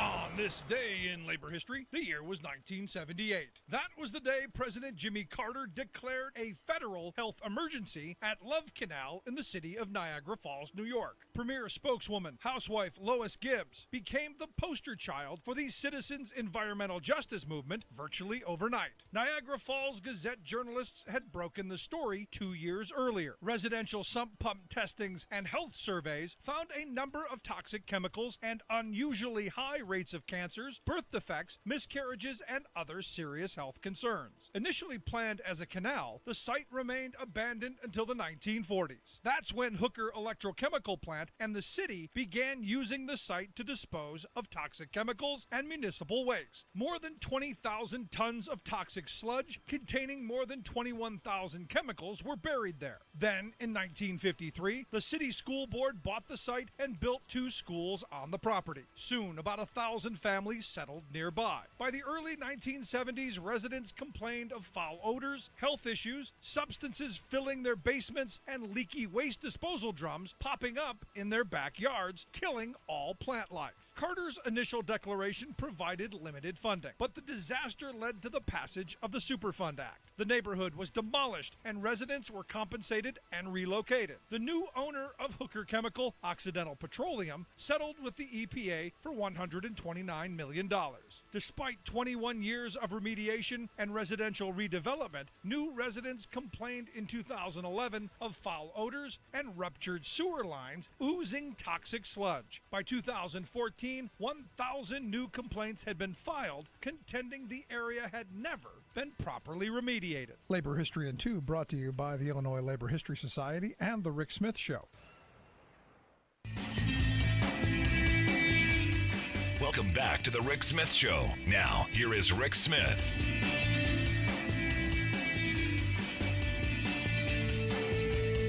I can't imagine, in talking with Rich, I can't imagine what that's like. And I've heard that story before from other people who have spent time in both Iraq and Afghanistan, that they forged bonds with the people that they were trying to help, and look, had true affection for the people there, not the corrupt government, not the Taliban, not the enemies, but the people who were they're just caught in the middle of this. And there were some who did try and help, and we're gonna, we've had a history of doing this. The people that helped us, we've let them languish, which is why I think you do have to figure out how you're going to get those folks out as quickly as possible. But like Rich said, when that last plane leaves, everybody else is on their own. Now the fact that they now have this technology to find out who their who our helpers were is truly frightening. The fact that now has fallen into their hands is truly frightening, and it makes you wonder, why would we keep that stuff available? And I guess it comes back to who would have thought that the army of 300,000 would have fallen so quickly. Now, to his point, to Rich's point, and look, it makes perfect sense. These are people who are not educated. They don't think like us. They don't understand democracy. They understand power, and they understand who's going to help pay their bills. You go back to what happened in Iraq, and I'm glad Rich brought it up, because one of the first major blunders of going into Iraq was firing all the police and all the military people. Everyone outside of the Republican Guard there should have been helped and stayed on the payroll. All of the low-level government people who did all of the work under Hussein should have been allowed to stay. But we ostracized them. We said, nope, you're all cut off. And what ended up happening? They ended up becoming the opposition. And that all comes back to L. Paul Bremer. That was Bremer's decision. You may remember L. Paul. He was the authority there, the provisional authority, the pallets full of cash that were being handed out. And, as Rich was talking, I was remembering all of those stories of, a sheet of plywood costing, $300, a bag lunch with a moldy ham sandwich and a bottle of water being $50, because these contractors had taken over our supply chain. And I remember at the time, now that all this stuff's coming back, I remember at the time going, how is it that if you're in the military, you trust a non-military supply chain, a privatized corporate supply chain, who's making tons of money. And look, I knew people who were flying all around Iraq and Afghanistan. They were small jet pilots here in the U.S. who were making 25, 30 grand a year working for the airlines, doing the puddle jumper trips. Go over to Afghanistan, they're making 200 grand a year, tax free. Instead of saying, no, we're going to bring pilots, we're going to train pilots who are going to be military people to do this work. We basically privatized war, profitized it. This has always been my problem with this. And I go back to, the Smedley Butler's War is a Racket piece. High-priced muscle for the bank boys and the sugar interests. He said, Capone controlled, 3 counties for the mob. He controlled 3 continents for corporate America. And this is the same thing. There's nothing new here. And the lesson that I hope we learn is to distrust those who want to rush us into a war, those who want to con us into it. In fact, today I was talking to a friend about the first war in Iraq. I remember it vividly. I remember on 60 Minutes they had this young girl, Candy Striper, who told the story that the Iraqi soldiers came into the hospital that she was working in Kuwait and were throwing babies out of incubators. In fact, Google it. Google babies out of incubators. She told this horrific story of how horrible things were and how the soldiers were just terrible. And the country was outraged. We were ready. We were ready to go to war. And I remember at the time going, I don't know. I'm buying that. And then you find out a couple years later that it was all a PR scheme. It was a lie. The girl who was the quote-unquote Candy Striper never wasn't in the country at the time, she claimed. Was the daughter of a diplomatic employee here in the U.S. She was actually here. But got the tears going, told the stories, and got us outraged. We wanted blood. Because that's what corporate America is brilliant at doing.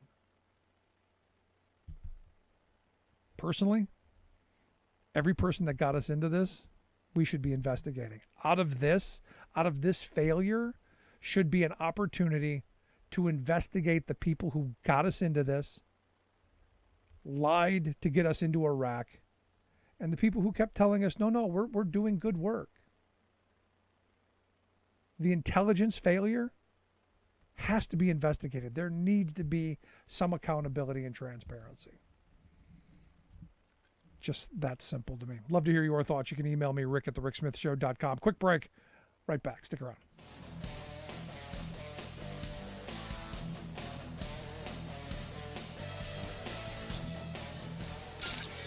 Waving the flag of freedom for people, not corporations. Rick Smith.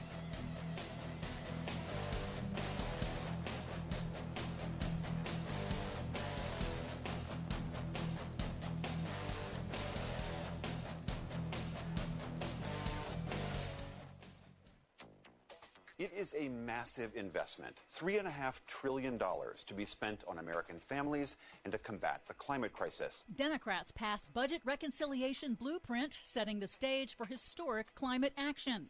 Wildfire smoke reaches North Pole for the first time ever. Plus, Tropical Depression Fred heads to Florida as the rest of the globe swelters. All of that sweltering and more straight ahead. From BradBlog.com, I'm Brad Friedman. And I'm Desi Doyen. Stand by for 6 minutes of independent green news, politics, analysis, and snarky comment. If Joe Biden really wants $66 billion for trains, he should change Amtrak's name to Track Force. True that. This is your Green News Report. Now sign the check, Mitch. Freedom isn't free. Okay, Desi Doyen, potentially very big news in the U.S. Congress, but of course, extreme weather gets in the way already. Oh, always it does. First, as we go to air, Tropical Depression Fred is tracking toward Florida, while much of the U.S. is roasting under another extreme heat wave, prompting excessive heat warnings or advisories covering more than 150 million people. In Oregon, Governor Kate Brown has declared a heat emergency just weeks after a deadly heat wave struck the Pacific Northwest.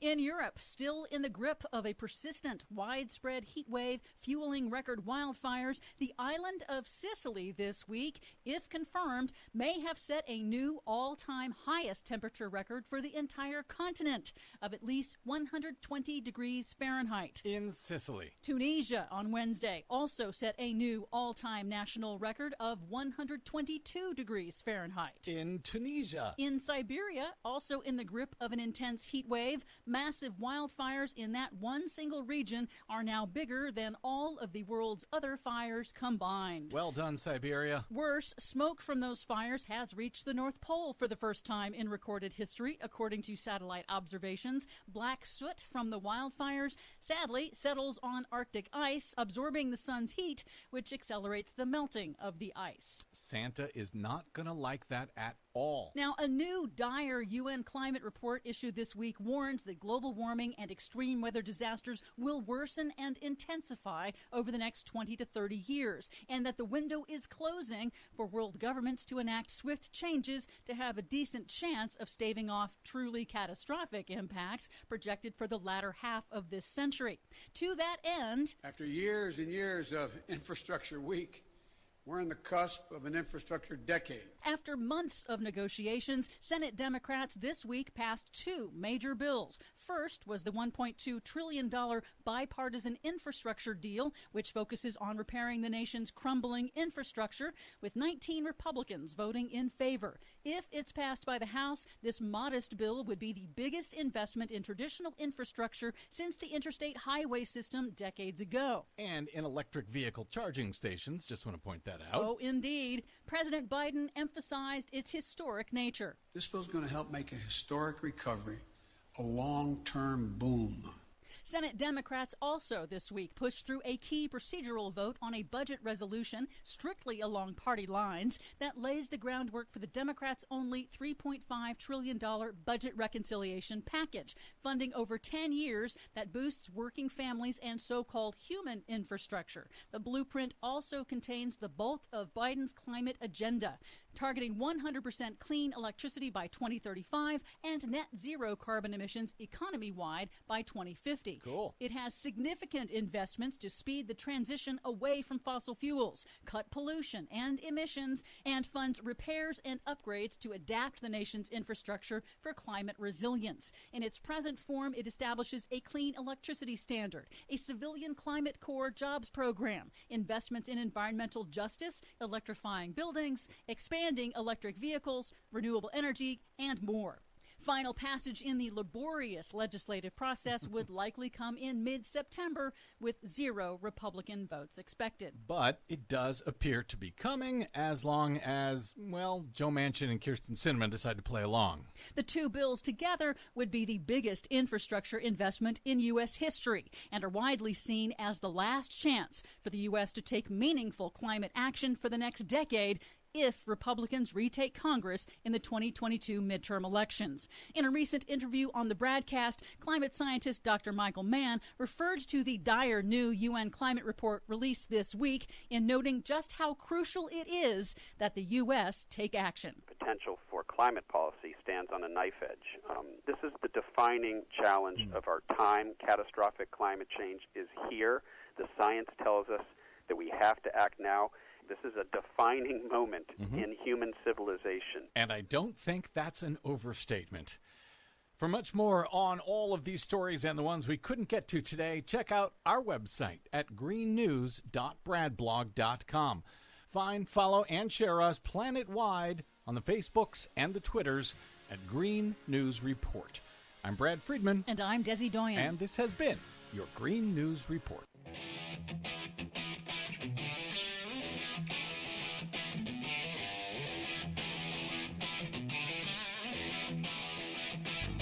Welcome back to The Rick Smith Show. Now, here is Rick Smith.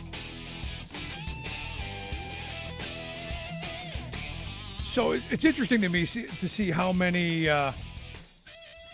pundits are pointing the finger at Biden when this, like I said, we've been saying all show, this is the responsibility of multiple administrations, bad decisions all along the road. And for me now in this moment, we should be talking about major investigations, something to get to the bottom of all of this, and the lives that were lost, the treasure lost. Just horrible. Anyway, here to share some thoughts on it, I've asked our good friend Bob Ney, former Ohio Congressman and political analyst, to share some thoughts. Bob, thanks for taking time for us. Well, thank you, Rick. So I'm looking at this again. Were you surprised at how quickly Kabul fell? Yes, I thought it would fall, but I did not think it was going to fall within 9 days. I mean, Afghanistan, the provinces. But Kabul itself, yes. Of course, there was not a lot of fighting towards the Taliban, and I think on purpose so that there, wasn't a full-scale, altercation that would break out before people could be evacuated. So do you expect there to be altercation? Do you expect at some point the military that we've built to actually do something, or is it long over? Oh, no. I think that everybody was just avoiding altercations with the Taliban, period. Okay, that's an interesting thought. So do you expect there the Taliban were actually helping at the airport in order to not working with us. I want to make that clear, but in their own way helping in order to get some order and people out of there. That's not because they're good guys. No. They have an ulterior motive. They want us gone. That's why I don't think they're going to do a lot. Oh, of course, the forces of Afghanistan aren't going to do a thing against Taliban. That's that horses went down the path a long time ago. And the question I keep coming back to is, how long have we known that the people that we've been arming with the best technology and handing weapons over to, how long have we known that they weren't going to do anything? I think that we've known for a long time. People are quoting 300,000 soldiers and law enforcement, on the Afghan side. There were phantom employees. There was corruption. People were paid for employee salaries for employees that didn't exist. When I say employees, law enforcement, security, soldiers. Now, some did, but many didn't. This corruption's been out there a long time. I think, internally, and we can take the blame all the way down 20 years. Internally, we just, like usual in the Mideast, we don't have a handle, even when we're in a country, of what's going on in those countries. I mean, this goes back to the Iraq situation. This goes back to, just about everything we've done. It goes back to Iran back in 1978. No, and this is, I said earlier today that, congratulations, we won the Iran-Iraq war for Iran by taking out Hussein and basically, allowing the religious zealots to take over. And in Afghanistan, we just repeated the same history of the British and the Soviets. Well, right. Look, President Trump made the right decision in not negotiating that it would be contingent upon conditions on the ground for the Taliban to do certain things before we got out. That makes sense. And President Biden made the right decision to follow through with what was agreed to get out of there. But now there's circumstances of the visas that were handled, incorrectly, etc. But this the whole deal spans 20 years, and you're right, and it spans all these presidents, administrations, Intel, NSA, CIA, et cetera, for this total amount of time. Look, this was going to happen in this manner. I mean, one way or the other, whether we did it 4 years ago, 5, 6, 7, we simply overstayed our time. We tried to nation build. I was in Afghanistan twice with Sheila Jackson-Lee, Paul Kanjorski, Congressman Dave Hobson from Ohio. We went over, and we talked with everybody in the early stages of the war, and they had a civil mission, Rick. They had a civil mission that simply was never going to work. Right. And I remember at the time saying, look, militaries are not about nation building. They're about blowing stuff up and killing people. You cannot have a military force trying to educate and provide health care and build roads and build infrastructure. It doesn't make any sense. They're supposed to be blowing that stuff up and killing people. That's what militaries do. Right. And I've always said they didn't want us there. In fact, someone had reminded me of, I think it was a Time magazine photo where a kid was, giving the soldiers the thumbs up. And evidently over there, that's like giving us the middle finger. Exactly. It is, yes. I lived in Iran, so I know in Saudi Arabia. But we tried to nation build. We tried to do a civil mission. And, it just simply didn't work. And then, of course, you throw in the instability of what we did in Iraq, and the entire region is turned upside down. I know there's a blame game now, and I would hope that the Biden administration would not buy into looking internally to see, who did what and who's the scapegoat. I hope we go beyond that and try to work with what we have and continue on, and then we've got refugees that we owe a lot to, I think, to take care of. Yeah. I want to see the people who got us into this held accountable at some point. The people who, look, I know going into Afghanistan, virtually everyone in this country wanted that. Right. Nobody wanted to be there 20 years. I think we were drunk on the idea that you can have a weekend war. We can go in, like we saw during the first Iraq war. That there'd be immediate victory. We were so big and so powerful. We'd come home, have the parades, kiss the babies, do all that stuff. And here we are 20 years later, where most of us, me included, have sacrificed nothing, have been touched by what went on over there in almost no way, shape, or form, other than for a brief period of time we were putting yellow ribbon magnets on our cars saying we supported the troops. But eventually even that got old. The national media also, they went wild on, and newspapers went wild on, the war and ginning up things like the Iraq War. And then there's an aftermath and, it all falls apart. They never have went back for accountability on the Iraq War. You and I have talked about this multiple times over the years on your show, of the people that stood down there and told us all this information. And, we said, we better give the vote. Many of us, Republican and Democrat alike, nobody went back to find those people and say, what did you say that day? Why did you say that? Was that a lie? Why did you create that? That nobody ever went back and did that, ever. No, and that's a problem. Never will. And all of this is a problem because we were told it wasn't gonna all fall apart this quickly. It was gonna be, down the road. Eventually, we were expecting it, but they might hold up. How is it our intelligence was so wrong and has been so wrong time and time and time again? It's like I said, it's happened since Iran back in 1978 when we were saying, everything's stable over there. I was living in Iran at the time. People were being shot in the streets. There was a revolution underway. And back in the United States, relatives were saying, they said it's pretty good over there now. We have always failed so many times. And it makes me wonder now when I hear, don't worry, our intel's going to keep track of people in Afghanistan. I doubt it. Not with the Taliban running the place. No, I can't imagine that. I can't imagine that because, I just had a guy who on the program here just a bit ago who spent a couple of years over there, and he's going, look, there's no infrastructure there. These are people who live in the same 100 yards with a goat their whole lives. 12th century. I've been there twice. There were 20-some thousand telephones in the entire country at one time before cell phones.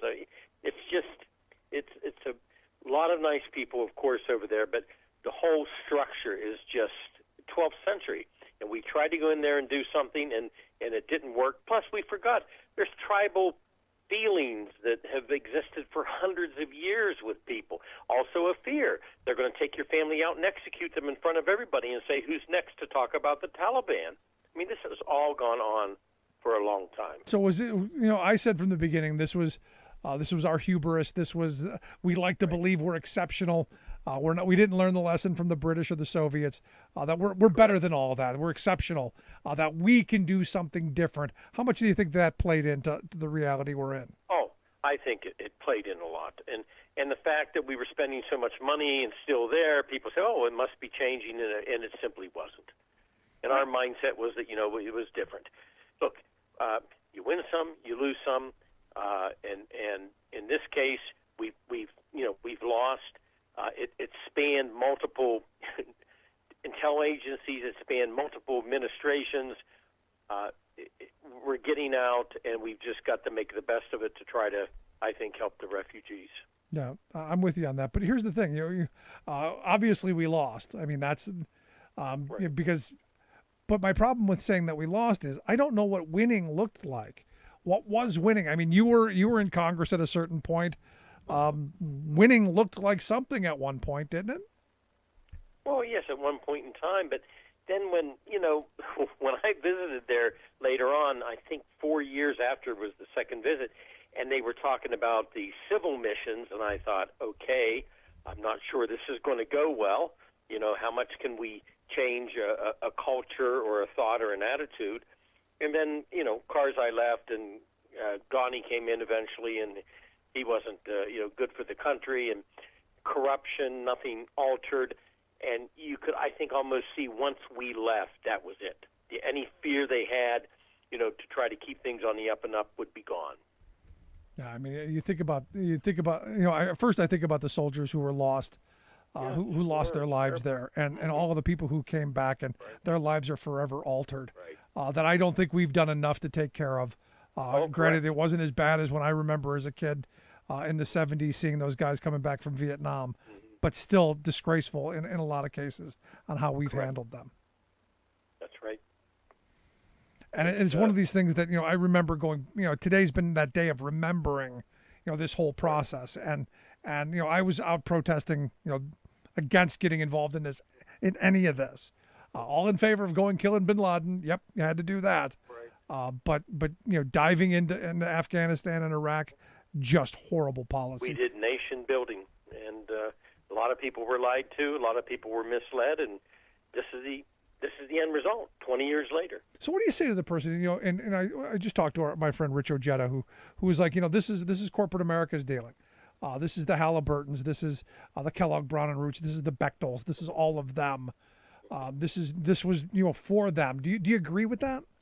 I agree with some of it. The military-industrial complex, no question about it, promotes certain things. They have people in office that promote certain interests that they have. I agree with that. But part of this is other human factor. The emotion of 9/11, going into Afghanistan as a result of that, and not getting back out, and then complete lies for the Iraq War. That was motivation of Ahmad Chalabi, he's dead now, and others who wanted to acquire power in Iraq, and the military-industrial complex, I think, was a big factor in the Iraq part of this. I do believe that. Afghanistan, I think, was a little different. I forgot all about curveball. All right. It's terrible.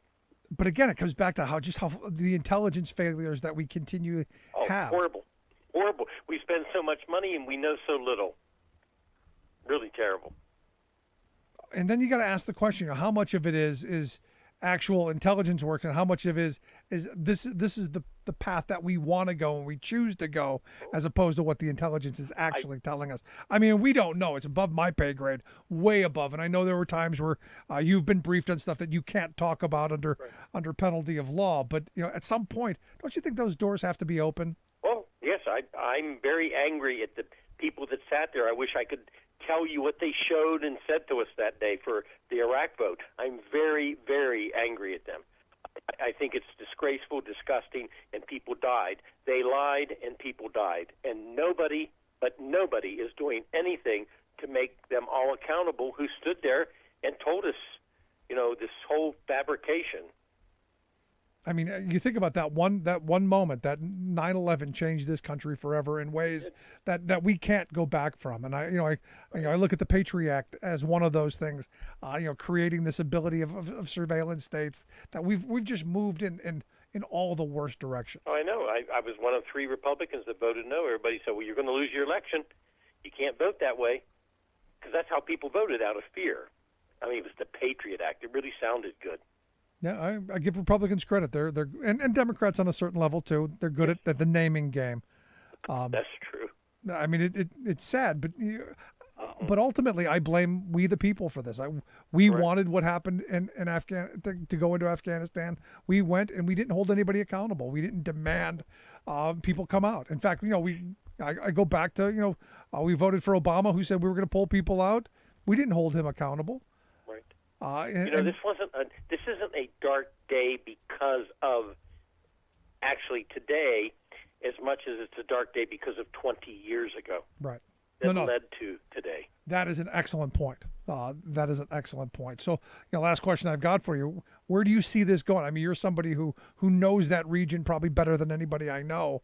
What do you see for the people of Afghanistan? I mean, are there going to be mass slaughters? It's going to be terrible. The Taliban are not going to change their stripes. It's going to be very terrible, especially for women. And what does that mean for us? I mean, the whole idea, the reason we were there is we had to fight them there, Bob, so we don't have to fight them here. Well, there's not going to be anything, unfortunately, we can do. I don't know how you pressure people who are living in the 12th century, the Taliban. I don't know how you do that. You don't. You don't. You just hopefully say a prayer, and I hope something happens. Yeah, it's going to be ugly the next several weeks. It's going to be real bad. No one be fooled that the Taliban are going to be new people. They're going to be what they were. I was over there. I talked to people. It was horrific of what was done to these people. Girls who were killed because they learned to read.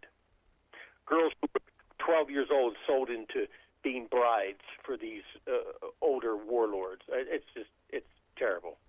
It's going to be terrible. No, and the sad thing is this is going to be political here. We're not going to we're not going to talk about the tragedy there. It's all going to be how we can blame Joe Biden for all this. Yes, and I think the president ought to not buy into that thing with Trump, and he just do what he thinks is right, and just stay away from who said what and to whom and when. Just try to make things as good as they can and explain them. Now he did say that the buck stops with him, right? Yes, he said that today. Yes, and he did. And I'll be honest, while the policy between Trump and Biden aren't much different, the reaction I think Trump would have most certainly blamed everybody under the sun, as where Biden took responsibility and said buck stops with me, and no angry 3 a.m. tweets from Joe Biden today. So that's right. I think he gave a good address today. Well, it's going to be ugly, and it'll be interesting to see how things go along. But Bob, I appreciate the time as always. You, Rick. Good stuff. Thank you, Rick. Yeah, I don't know where you go from here, and I feel for the people of Afghanistan. But here again, we're in this moment that was predictable, and as Bob said, we're kind of thinking about what we should have done 20 years ago. I know I spent the day thinking that. How could we have prevented this moment, which was what we were talking about 20 years ago. In fact, there's a famous clip of Dick Cheney's. It's one of those things where he talked about. I don't have it on my computer. He had talked about why they didn't go into Iraq the first time. He had talked about the fact that because Cheney was intimately involved with. He was high up in I think he was the Secretary of Defense under H.W. Bush. And he talked about why they decided not to go in. And it was because they knew back in the early 90s that no one would be with them, that they would be seen as invaders and not liberators, and that people would take arms up again. People wouldn't want them. People would give them the thumbs up, which in our world is the middle finger, that we weren't wanted. And they knew that. So it tells me that Cheney already knew, and that part of our intelligence knew. We got into all of this for another reason. It wasn't about nation building. It wasn't about bringing democracy. It wasn't even about keeping the American people safe. It was about fleecing us. And we got fleeced. And in the process, a lot of poor and working class people got killed. Because you didn't see Dick Cheney's kids out. You didn't see Liz Cheney out there running around in the sand. Those are poor and working class people that do that. Sad. The question is, what will we learn from this? Or will we learn? You know, will the next time be a reason to fleece the American public? Sad. I'd love to hear your thoughts, though. You can email me, rick@thericksmithshow.com. If you missed any of today's program, thericksmithshow.com, that's where you go to get the podcast. The Rick Smith Show app on the smartphone. Take the program on the go wherever you go. Thanks so much for being here. We'll see you back here next time.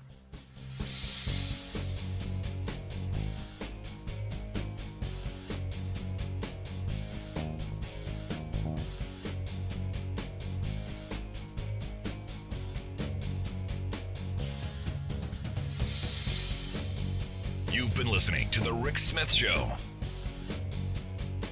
Email Rick at rick@thericksmithshow.com. Until next time, this has been The Rick Smith Show, where working people